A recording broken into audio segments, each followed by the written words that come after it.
Voilà, alors cette table ronde, on va revenir peut-être au texte de cadrage au début, où la question c'était « Il est comment votre monde d'après ?» Référence assez immédiate à la période Covid, à la période d'enseignement à distance, mais comme on l'a vu ce matin dès l'intervention de Maxime, le temps peut être relatif, il est relatif et peut être perçu de différentes manières. Donc on a ici des personnes qui sont toutes des décideurs, décideuses, qui ont une charge lourde par rapport à des institutions. Et puis on va parler du Covid, mais on va pouvoir aussi étendre sur le monde d'encore avant et demain et le monde d'après. Alors l'objectif, c'est vraiment de revenir à cet élément central qui est de voir dans quel sens on peut, enfin dans quel sens au pluriel, on peut mettre en dialogue des acteurs de la gouvernance, de l'enseignement et de l'apprentissage. C'est pour ça aussi qu'on vous invite à réagir, soit en tant que chercheur, soit en tant qu'enseignant, soit en tant que formateur d'enseignants ou autre. L'idée, c'est vraiment de faire une table qui est ouverte. Partant de là, pour commencer, vous étiez tous en fonction déjà au mois de mars 2020. Et Denise, tu as fait partie, je crois, tu étais dans le groupe de pilotage là. Tout à fait. Donc, à ce moment-là, ma question, ça va être juste de vous demander d'évoquer le souvenir d'une des premières décisions que vous avez dû prendre collectivement ou individuellement au mois de mars, et puis dans le même temps de dire ce que vous voulez de vous. Voilà, on sait que Denise, elle a été présentée ce matin, elle est donc la vice-rectrice à la recherche dans notre institution. Vous pouvez juste préciser votre statut et puis se souvenir du mois de mars 2020. On commence par Denise. Alors je vais inaugurer. Donc la décision, c'était une décision, je dirais, de type collectif. Je me souviens encore qu'on était au téléphone avec le recteur et le vice-recteur de l'époque, Julien Clénat, tous les trois en visioconférence. J'étais enfermée dans mon bureau à la maison et on s'est dit, ben voilà, vu la situation, il faut qu'on arrête tout. Et ça a été vraiment un moment, je dirais que ce n'est pas la décision qui a été difficile, mais c'est de se dire comment est-ce qu'on communique au mieux, comment est-ce qu'on fait au mieux, comment est-ce que on a stoppé du jour au lendemain les communications. Il a fallu aussi, on est une HEP qui est sur 3 sites, à Bienne, à La Chaux-de-Fonds, à Delémont, et comment est-ce qu'on arrive à harmoniser tout ça. Et il y avait aussi quand même la question de la santé du personnel qui nous préoccupait. Donc c'était vraiment ce moment charnière. Et je crois qu'il y a 2-3 jours avant, on en riait encore un peu, on ne voyait pas vers quoi on allait. Et c'est vrai que ça allait très très vite. Merci. Du côté de la Franche-Comté, oui, Monsieur Bouquet. Donc Fabrice Bouquet, je suis le directeur du service universitaire de pédagogie pour les formations et la certification. Et à ce titre, c'est le service qui est support aux équipes pédagogiques. Et donc, ce fameux mois de mars 2020, réunion de crise avec la présidence de l'université, comment on fait?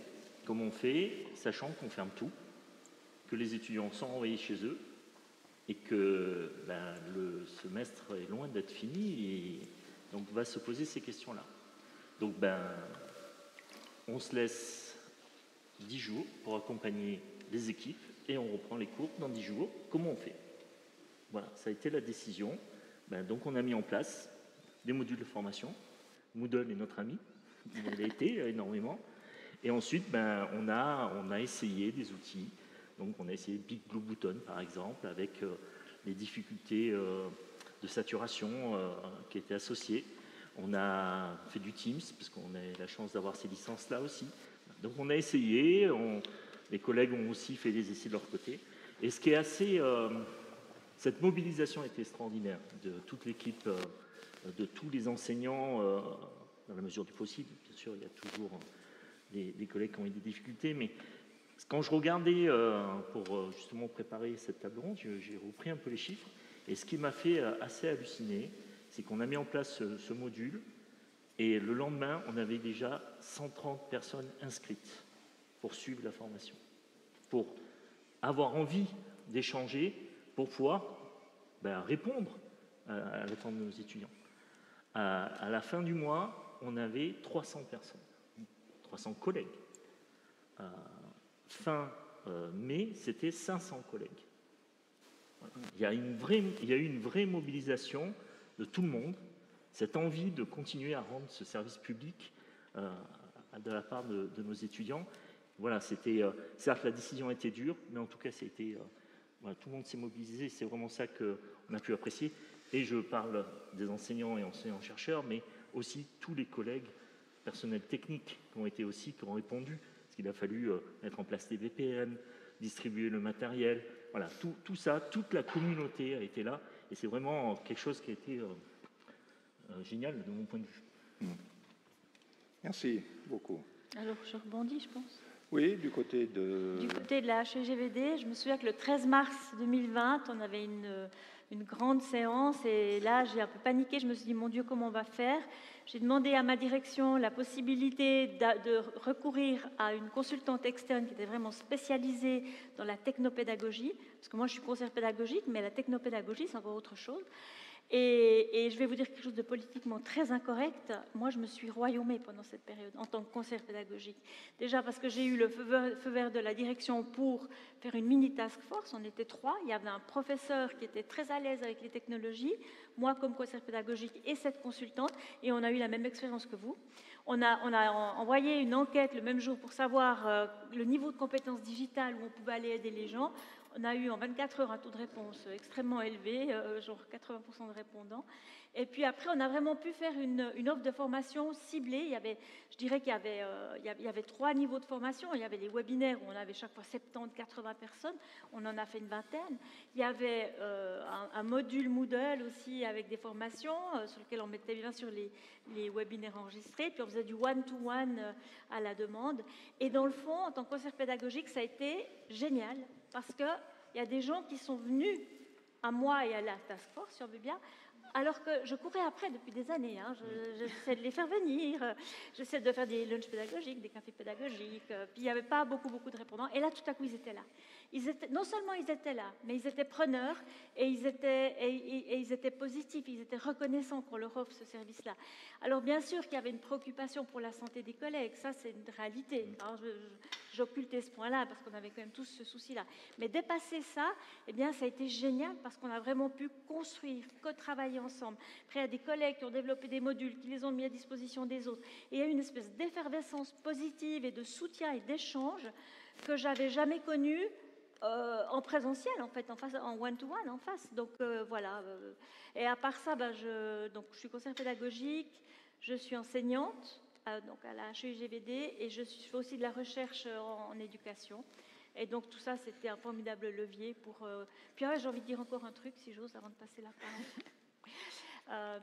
C'est que j'ai plus de 60 ans, et j'adore mon métier, j'ai l'impression d'être payée pour apprendre. Et je trouve que c'est fantastique de travailler dans l'éducation où on a toutes ces opportunités de continuer à croître, de se former, d'aider à élever les personnes vers de nouvelles compétences. Et je pense que voilà, on a beaucoup de choses de pouvoir faire ce métier-là. Donc je devais le placer, excusez-moi.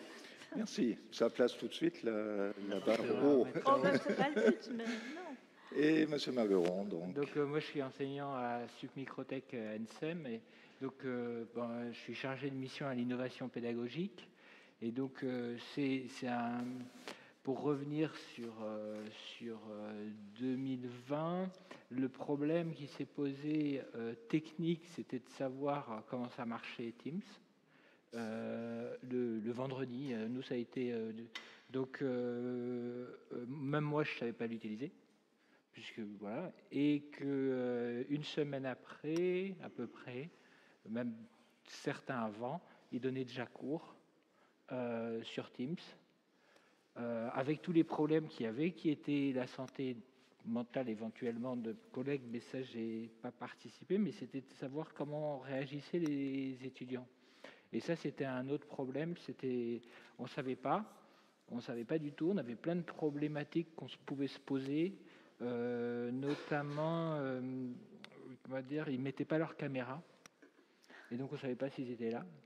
Et donc ça a été, disons que j'avais des projets avant le Covid pédagogique, et tout a été effacé. Donc, voilà. Alors pour moi, je trouve que ça a été un accélérateur technologique, mais le retour de balancier est énorme, c'est-à-dire qu'on est très content de revenir dans un monde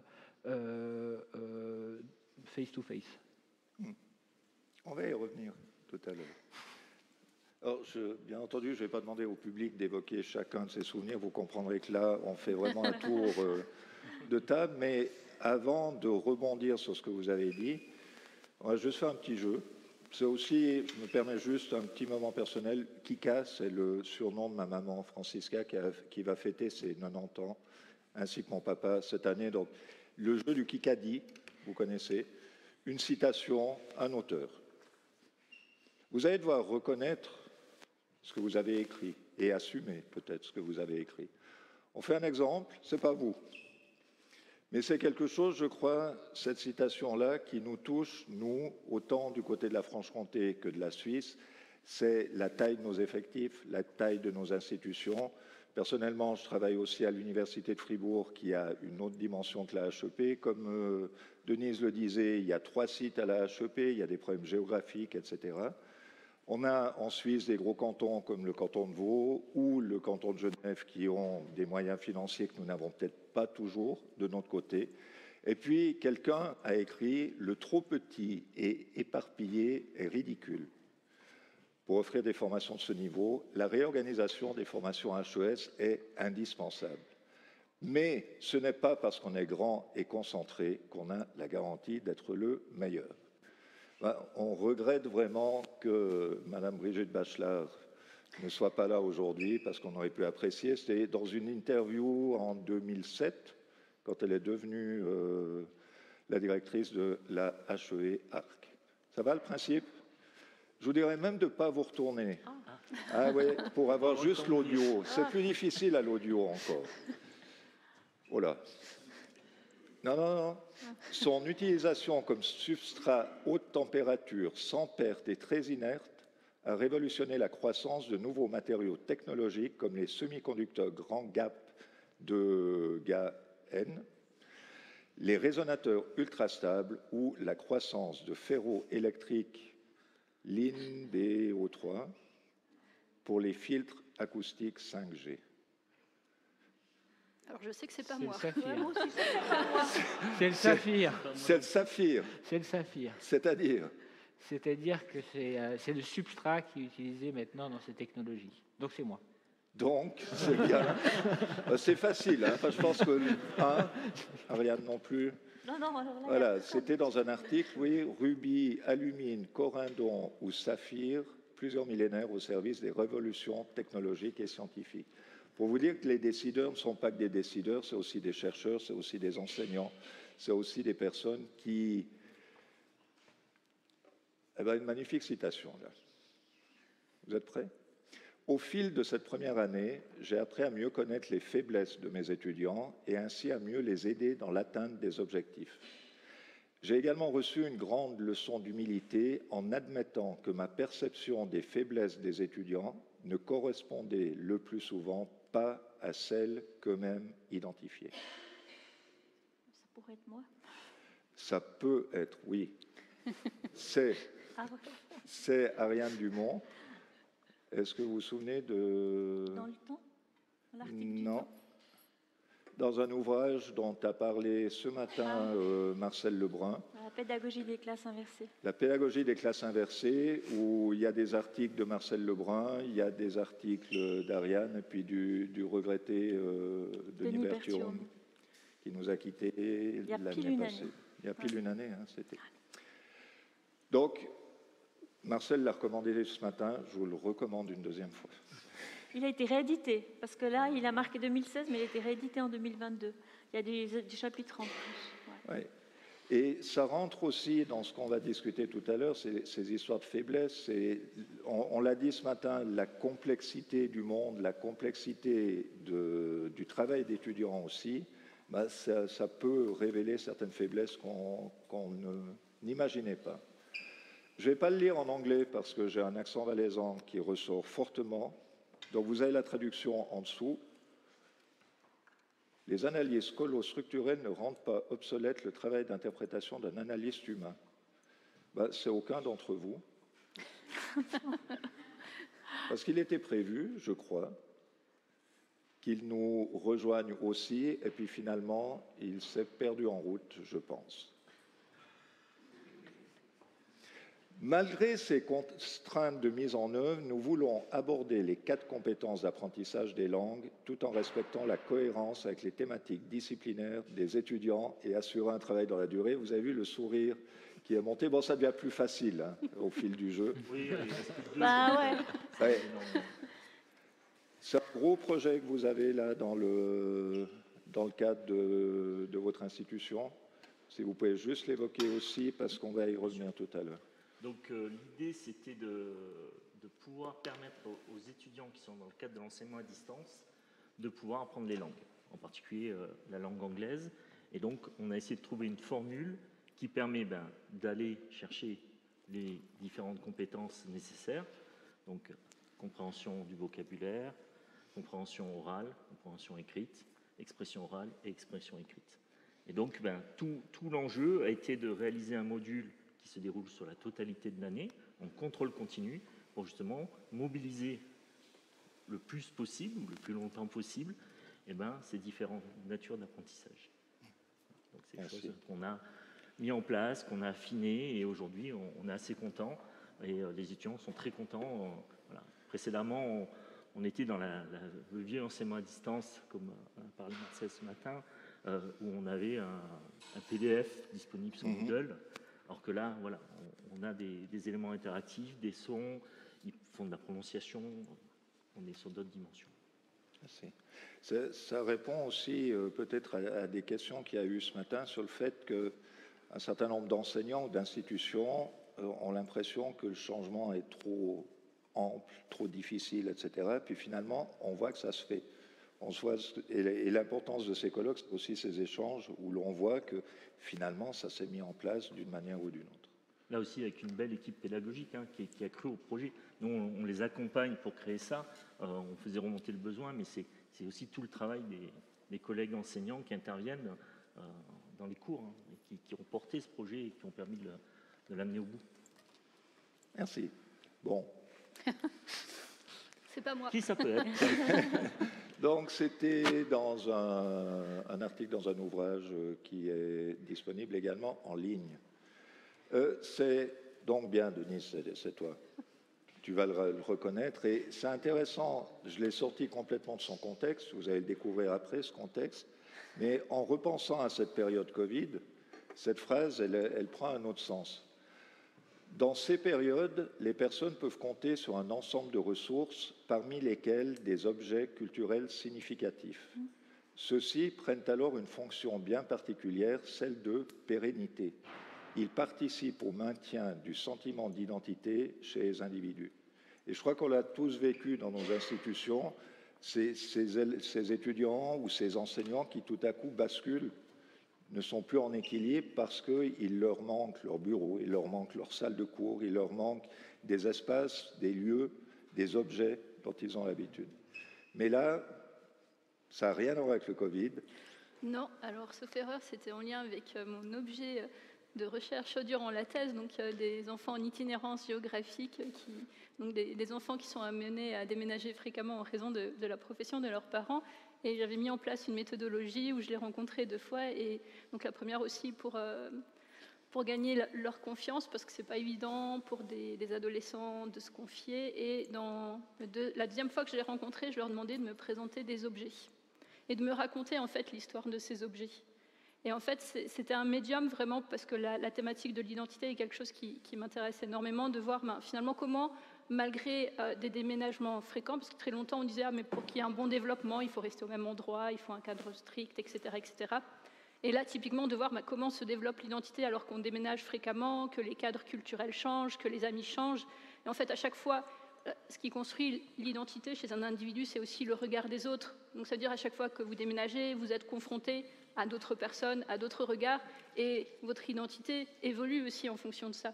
Et ces objets, c'était des objets qui gardaient de déménagement en déménagement, et qui les rappelaient à chaque fois finalement qui ils étaient, d'où ils venaient, et avec qui il y avait cette relation. Donc c'était dans ce contexte-là. Merci beaucoup. Et le titre, c'était donc La chambre d'enfant, un microcosme culturel, espace, consommation et pédagogie. Alors, il y avait encore une citation là. Prenez soin de vous et surtout restez optimiste. C'est une vraie citation. C'était le recteur de l'université de Neuchâtel, mais je pense que tout le monde a dû dire un peu ce genre de phrase. Alors, à partir de là, et à partir de ce que vous avez dit aussi dans le premier temps sur vos souvenirs, il y a des thèmes quand même qui sont bien entendu apparus autour de la gouvernance, soit le numérique ou la digitalisation, comme vous souhaitez l'appeler, formation dans le supérieur. Puis je me suis permis d'ajouter les éléments de Marcel Lebrun ce matin quand il parle d'humanité, d'urgence, patience, promesse, nécessité. Et là, il y a eu différentes réactions le 30 mars. Chez vous, il y a eu panique, puis effervescence et puis royaume, de votre point de vue. Il y a eu chez vous, on l'a entendu, le plaisir de se retrouver après en présentiel vraiment. Ici, dans notre HEP, le message qui a été adressé après le moment-là, c'était un maximum en présentiel, voire tout en présentiel. Et si je reprends par rapport à ça, vous avez aussi parlé d'une accélération. D'accord ? On le sait. Hein.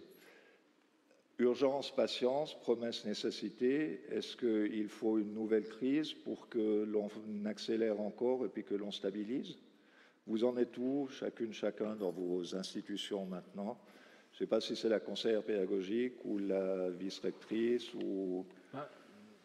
Je vais dire, moi je vois le temps comme du temps pour apprendre, on est tous d'accord, et finalement on apprend tous, c'est vrai, mais la question qui s'est posée par différents intervenants, c'est est-ce que on prend le temps de se former aux outils, se former voilà, et anticiper. Et donc il y a certains qui prennent le temps, qui se passionnent, etc., mais c'est pas tout le monde et ça enclenche pas forcément tout le temps. Donc le côté humanité est important et peut-être que c'était le péril humanitaire qui a fait que tout le monde s'est rassemblé, mais je dirais que sinon l'humanité elle existe pas forcément même dans une communauté. Donc c'est une vraie question. Donc entre le temps de se former et l'humanité se rejoignent. Chez vous, oui, pardon.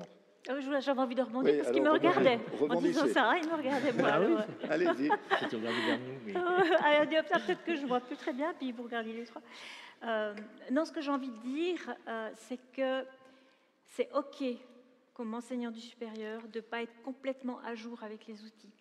Ils évoluent tellement vite. Il y a tellement de fonctionnalités nouvelles d'une fois à l'autre. Des fois, la configuration, elle change d'une semaine à l'autre.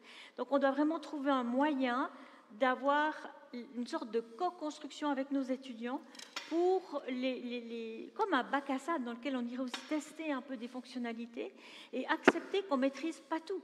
Et c'est OK de ne pas tout maîtriser, parce que c'est impossible d'avoir une maîtrise totale.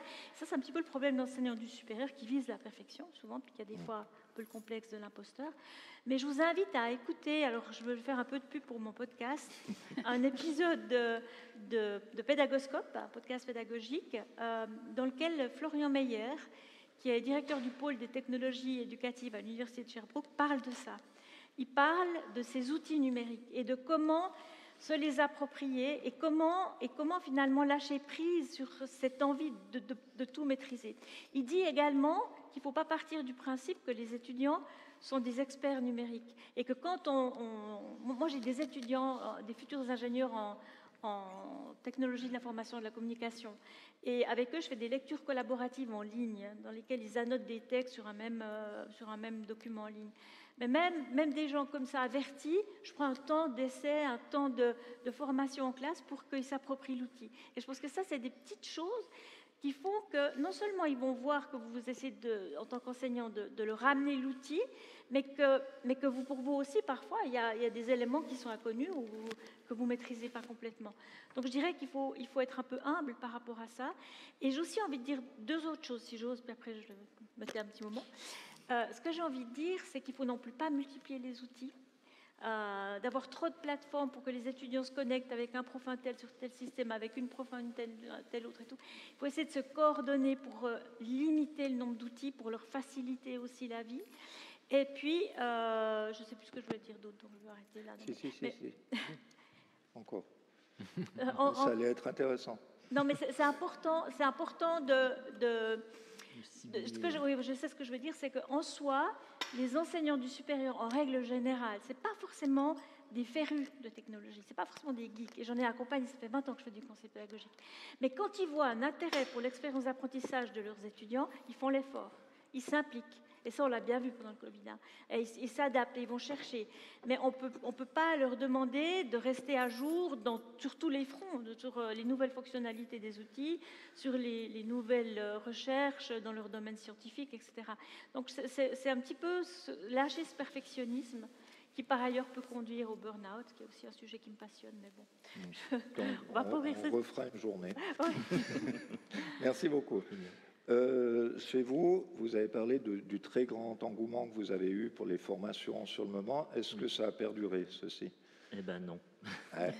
Je veux dire, la dure réalité, c'est qu'on a eu envie de surfer sur ça, en fait, en disant, OK, il y a eu la continuité pédagogique, c'est du subi. Mais malgré tout, il y a des choses intéressantes. Il y a eu des choses intéressantes. Alors, on a appris à accompagner correctement les étudiants et pas répliquer un emploi du temps classique. Parce que suivre derrière un écran, on a tous fait des réunions, on a tous fait des choses comme ça, et au bout d'un moment, on perd la concentration. Et les étudiants, c'est pareil. Alors imaginez, vous enchaînez 3 heures de cours derrière votre écran. Comprendre pourquoi ils coupaient le micro, pourquoi ils coupaient la caméra, ils allaient faire les escales techniques, etc. Donc tout ça, malgré tout, les collègues ont produit, ont essayé, et on s'est dit, est-ce que là-dessus, on ne pourrait pas les amener à réfléchir à une transformation pédagogique, à sortir un petit peu du schéma cours, TD et TP. Et ça, c'est très compliqué. Ça a été très compliqué parce qu'il y a eu un rejet dès qu'on a pu revenir pleinement. Il y a eu ce rejet. Heureusement, quelques-uns, mais on les connaît.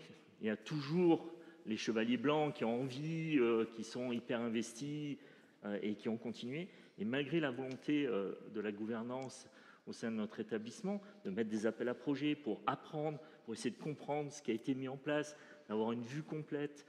Et bien, malgré la première année, on a eu quelques retours, et puis ça s'est vite effrité.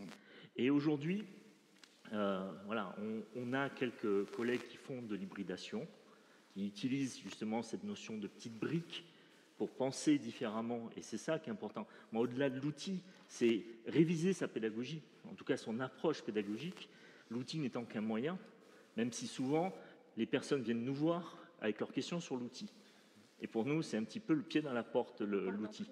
Donc, c'est une bonne chose.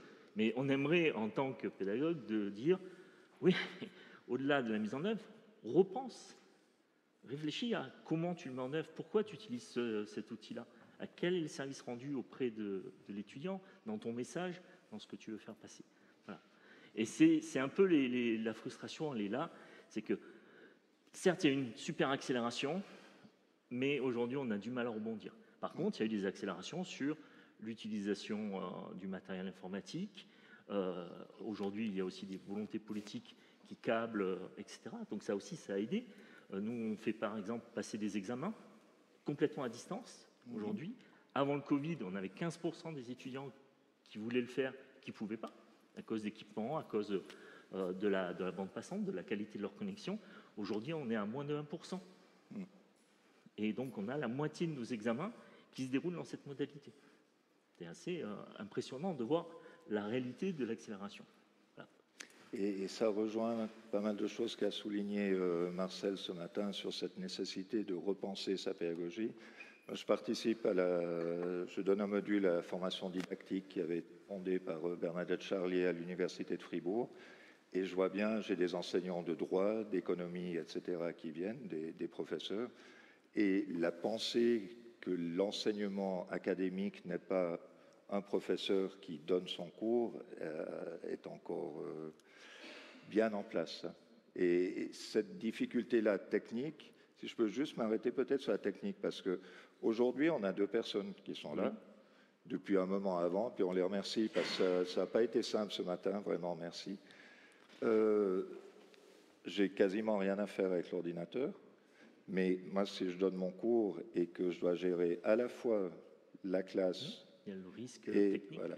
Alors j'ai par exemple un cours où on est 4 formateurs, souvent on est les 4, parfois on est les 2, puis il y en a un qui s'occupe de la technique. Dans quelle mesure est-ce que ce soutien technique-là pourrait pas être plus développé dans les institutions pour que l'enseignant sache qu'au moment où il se lance dans quelque chose, il y a quelqu'un avec lui qui s'en occupe. Est-ce que ça se pratique chez vous ou chez nous, Denise? J'allais venir sur autre chose, mais chez nous, je pense que tu pourras peut-être même mieux répondre que moi. Je sais que c'est un souhait aussi, que c'est des choses, voilà, mais c'est vrai qu'on ne l'a pas encore mis en place, sauf erreur.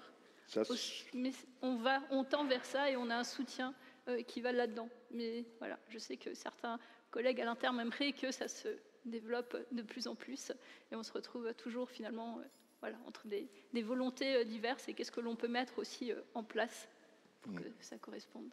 Tu voulais, excuse, intervenir sur l'élément précédent encore ou... Alors je voulais juste, parce que alors peut-être avec cette casquette aussi de vice-rectrice qui est la mienne, c'était un élément qui n'est pas abordé là, mais qui me semblait important aussi, c'était en termes de réglementation, c'est-à-dire qu'il y a beaucoup de technologies qui sont en train de se développer, et finalement, il faut un cadre aussi au niveau institutionnel, et je pense que c'est important pour nous de réfléchir à ça. Alors on le sait, et on l'a entendu lors de différentes interventions, il y a des personnes qui sont motivées, elles restent motivées, d'autres qui ne le sont pas et qui sont très contentes de revenir en présentiel, mais en même temps, on est dans un contexte. Je pense qu'on l'a bien vécu aussi avec la pandémie. On ne reste pas, finalement, on subit quelque part aussi l'environnement extérieur. On l'a vu avec l'arrivée de ChatGPT, le développement croissant de l'intelligence artificielle. Et de par des contacts aussi que j'ai à un niveau personnel, j'entends finalement tout ce qui est en train de se développer à la vitesse à laquelle ça bouge. Et je me dis, ici en Suisse, on ne ressent peut-être pas les choses encore de la même façon qu'elles sont en train de se développer en Californie où ils développent beaucoup de choses et je me dis mais mon Dieu ça va arriver à une vitesse incroyable et on n'imagine même pas finalement. Je pense que pour nos institutions ce qui est important aussi c'est de réfléchir voilà, comment est-ce qu'on réglemente tout ça pour qu'il y ait une base et que finalement les collègues qui sont intéressés à mettre ça en place puissent le faire avec des outils et qu'on puisse avoir aussi une cohérence à l'interne pour que ça fasse sens et que ça ait vraiment un but. Donc voilà, ça c'était plutôt un élément par rapport à la question précédente. On a vraiment, tu fais le lien en fait entre la technique, l'outil, et puis aussi toute la posture éthique, toutes les différences qui peuvent exister derrière. Puis urgence, patience, là on ne va pas déborder sur l'arrivée des intelligences artificielles, mais il y a une forme d'urgence du fait de leur présence.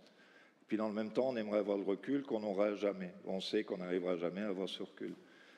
Donc, Ariane voulait réagir. Je voulais rebondir sur votre remarque tout à l'heure par rapport au fait qu'il y avait moins d'engouement. La Haute École d'ingénierie de gestion à laquelle j'appartiens, qui est la plus grande des 28 écoles de la HESSO, elle demande aux enseignants, les enseignants sont supposés obtenir une attestation didactique.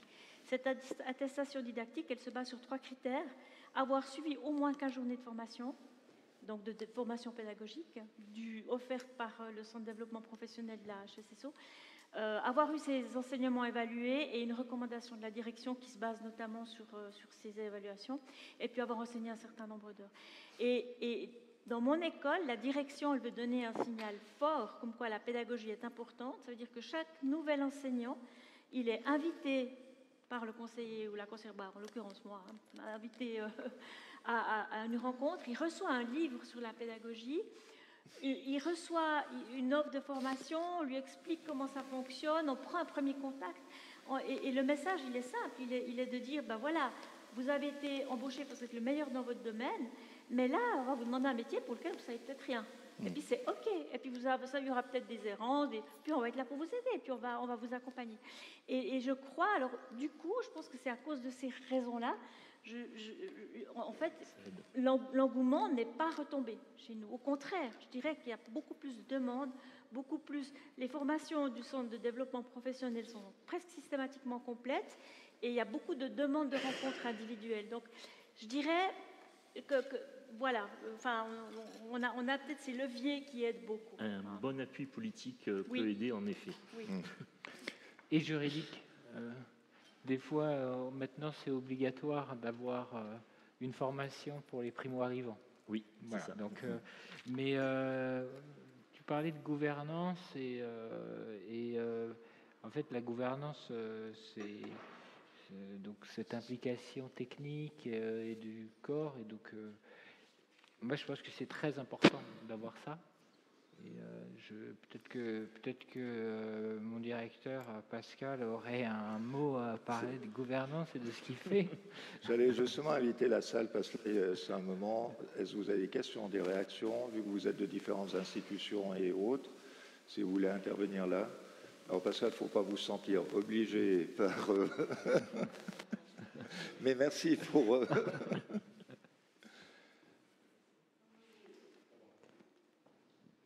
Non, rajouter un mot simplement sur la gouvernance et dire que, à mon sens, il y a deux mots-clés à retenir hein, dans le cadre de cette transformation de notre écosystème. C'est l'accompagnement.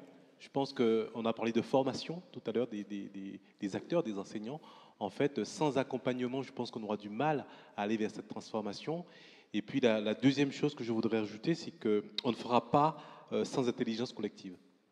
À mon sens, si on veut aller vers cette transformation, ça ne peut être qu'une transformation en mouvement d'ensemble. Donc il faut pouvoir emmener tout le monde. Les expérimentations individuelles ne suffiront pas pour cette transformation. Et à mon sens, c'est les deux grands défis, en tout cas dans mon institution, c'est les deux grands défis de la gouvernance, c'est accompagner et surtout faire en sorte que ce soit un mouvement d'ensemble, cette transformation. Ouais, le temps des pionniers est fini maintenant, il faut que ça passe plus loin. Je ne sais pas si quelqu'un d'autre veut réagir aussi. Sinon, l'autre thématique que je voulais aborder, c'est justement autour de la collaboration. Vous avez chacun, quand vous avez parlé du mois de mars 2020, vous avez parlé de collaboration, vous avez parlé de mobilisation, et ça aussi, est-ce que vous avez senti que c'est quelque chose maintenant sur lequel vous pouvez compter, ou bien... Monsieur Bouquet, c'est comme les formations, finalement chacun est reparti dans sa salle de cours et ne collabore plus. Oui, il y a quand même des collaborations, on ne va pas être aussi négatif que ça. Pareil, on a heureusement encore des collègues mobilisés et qui suivent les formations qu'on propose. Non, les enjeux, si je peux revenir juste sur le point précédent, je suis désolé pour ce petit retour. Les enjeux aujourd'hui, c'est que oui, les nouveaux recrutés bénéficient de formations spécifiques, mais les anciens, non, avec aucune obligation, donc ça aide pas. Donc ils sont pas spécialement motivés et ils n'ont pas, je ne vais pas dire le bâton, mais en tout cas la carotte n'est plus suffisante. Et ça, c'est un élément de difficulté. Et l'autre élément de difficulté, c'est qu'aujourd'hui la législation fait qu'il n'y a pas de reconnaissance sur cette, alors je vais dire innovation, même si j'aime pas le terme, mais en tout cas cette façon d'enseigner différente dans d'autres modalités que d'être en face à face. Là, tout de suite, c'est « Ah, mais je ne comprends pas, puisque cette salle n'était pas réservée dans l'emploi du temps, donc vos heures n'ont pas été faites. » Ben si, elles ont été faites, mais sous Teams. Voilà. Et donc ça, on se heurte à des difficultés de mise en œuvre très concrètes. Et c'est ça sur lequel on aurait aimé pouvoir travailler en connaissant la façon dont chacun individuellement, mais qui va ensuite rejaillir sur la totalité finalement de la communauté pour valoriser ces possibilités. Et ensuite pouvoir communiquer et accompagner, bien sûr, pour que ça puisse passer, réussir. Parce que les étudiants, malgré tout, ils aiment bien ces façons un peu plus individuelles, un peu plus informelles que l'amphi où ils reçoivent le message. Je fais l'avocat du diable. Il faut. Dans quelle mesure peut-on obliger un enseignant à modifier sa posture? Dans le sens, finalement... Légalement, rien. Légalement, rien. Voilà, il a la liberté d'enseigner, donc il a la liberté de choisir la façon dont il met en œuvre ses enseignements. Et chez la vous, loi le protège vis-à-vis de ça. C'est l'enseignant qui réalise ses propres évaluations et qui les corrige. Voilà. Mais en conformité avec le référentiel, il y a quand même un référentiel national, nos diplômes sont accrédités, et donc il est censé réaliser des éléments qui sont en lien avec le syllabus tel qu'il existe. Mais par contre, c'est à lui de choisir s'il a envie de faire que du TP, du CM, voilà. Et la façon de faire, s'il a envie de s'asseoir et lire, ben, il s'assoit et lit. Les leviers du changement dans vos institutions, vous les sentez où? C'est les retours des étudiants? Oui, ça c'est une bonne chose. Après, voilà. Après, il y en a qui soient dessus. Exactement. Ouais, non, mais je suis d'accord. Bon, on peut changer les lois si on veut, mais je pense pas que ça soit ça. On a parlé de service public et finalement, on assure, en tout cas pour nous, un service public et c'est le plus important. Maintenant, s'il y a des gens qui trichent, je suis désolé, il y en aura partout. On va pas faire que des gens Oui, on ne fera pas parfaits. 100%. Et tant mieux, comme ça laisse un peu de temps aux étudiants entre les cours pour se reposer. Donc, on ne pourra pas faire tout parfait. En revanche, il y a un plus petit dénominateur commun dans les technologies. On disait qu'il y en a beaucoup. Il y en a, en tout cas, il y en a quelques-uns. On a parlé de Moodle, machin. Moi, je voulais parler du sondage interactif. Alors, il y a plein de choses dans les EdTech et compagnie, mais le sondage interactif, moi, je l'utilise. Et je trouve que c'est bien parce qu'en plein milieu du cours, on coupe, on pose une question et là, ils sont, voilà, il faut faire quelque chose. Alors, ça casse les cours magistraux. C'est bien. Ça redynamise. Voilà, ça casse. Et voilà, pour pas que, voilà. C'est la seule solution que j'ai trouvée pour les cours magistraux. Si on m'écrit, j'ai 2 heures de cours magistral ce jour-là, bah, je vais le couper. Voilà. C'est la seule technique que j'ai trouvée, c'est reprendre du temps. On pourra se voir un petit coup 5 minutes. Moi, j'adore Clickers, par exemple. J'utilise à tous mes cours. Mais c'est vrai que c'est aussi un moyen de faire de la répétition pédagogique, la remédiation en tout cas, grâce à ça, en disant vous avez répondu ça, pourquoi c'est pas bon? En fait, vous m'avez entendu, mais vous m'avez pas compris. Donc, c'est aussi l'intérêt. Et ça redynamise, comme la petite blague, généralement, quand on sent que ça descend en attention. Et c'est vrai que ça peut être une vraie remise en question. J'avais conseillé ça à un des professeurs de droit. Je lui avais dit, après une demi-heure, 3/4 d'heure, essaie juste de poser 3 questions sur ton discours. Et il est revenu la fois suivante, il m'a dit, mais il y avait que 30% de bonnes réponses. Je lui ai dit, si tu veux continuer comme ça, qu'est-ce qu'on peut faire? Et parfois, ce type d'expérience peut aider. Chez vous, Ariane, ça a l'air un peu plus cadré quand même. Les nouveaux enseignants viennent, ils passent chez vous. Les plus anciens ou autres, est-ce qu'il y a une vraie volonté de passer plus loin et d'intégrer l'hybridation? C'est comme dans toutes les institutions, il y a un peu de tout, mais il y en a quand même un certain nombre que je ne voyais pas avant le Covid, que je vois désormais, et qui viennent me consulter par rapport à des problématiques qu'ils ont avec leur classe, ou des fois des conflits. Et on arrive à travailler ensemble là-dessus. Donc je dirais qu'une fois encore, enfin pour moi, ça a été bénéfique parce que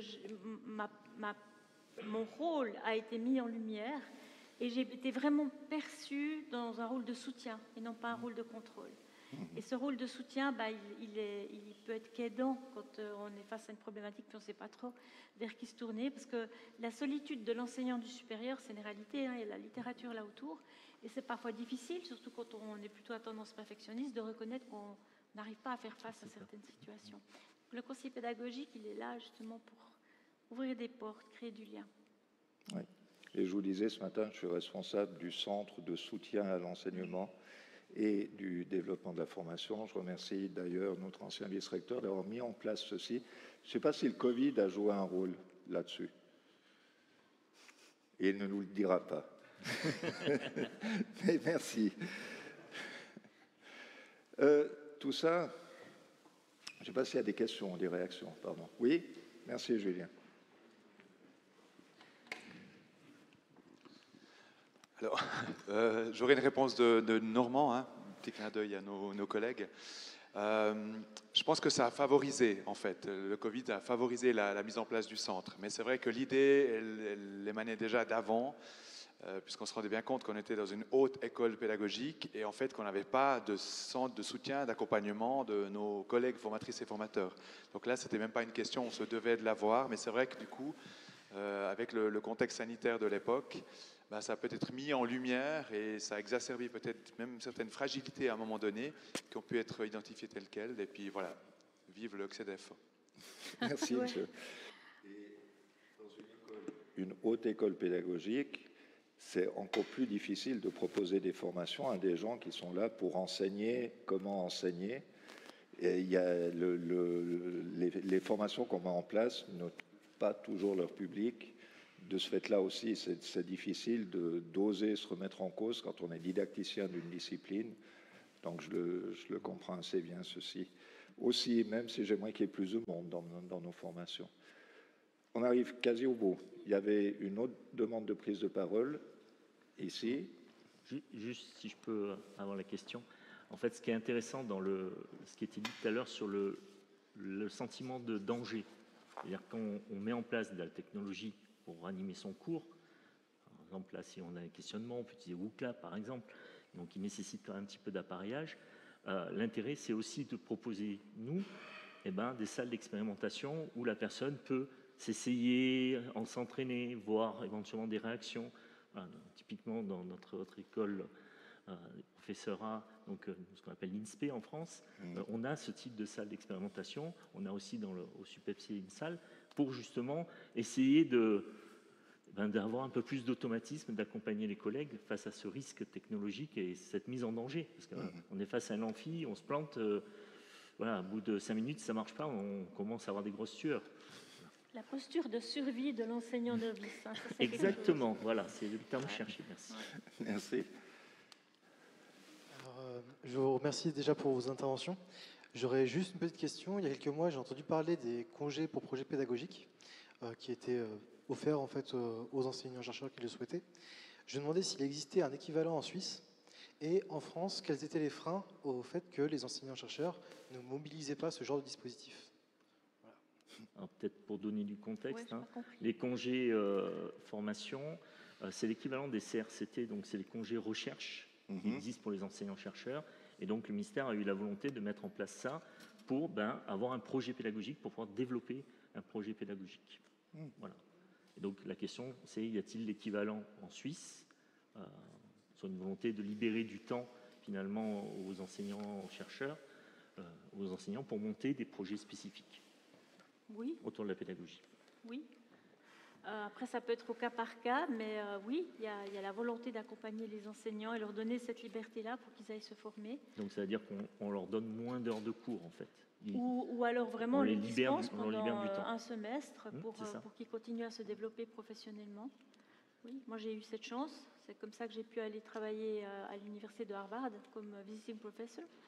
Et j'étais soutenue par mon institution et j'ai pu aller plusieurs semaines d'affilée. Et est-ce que c'est quelque chose qui est assez démocratisé ou vous sentez que les personnes ne mobilisent pas beaucoup parce que justement ça implique derrière que c'est les collègues qui vont devoir faire les cours à leur place, parce qu'en France c'est souvent le frein, c'est-à-dire qu'on a déjà un sous-encadrement de la part des équipes, donc si quelqu'un est absent, malade ou prendrait ce type de congé, ça mettrait d'autant plus en difficulté les équipes pédagogiques.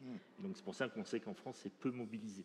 Donc est-ce que c'est un peu au Je me cas permets de par reformuler. cas. Oui, merci. Oui, merci. Je dirais, en tout cas, quand je reçois les nouveaux enseignants, je leur parle de cette option-là, mais pas dans les premières années d'expérience.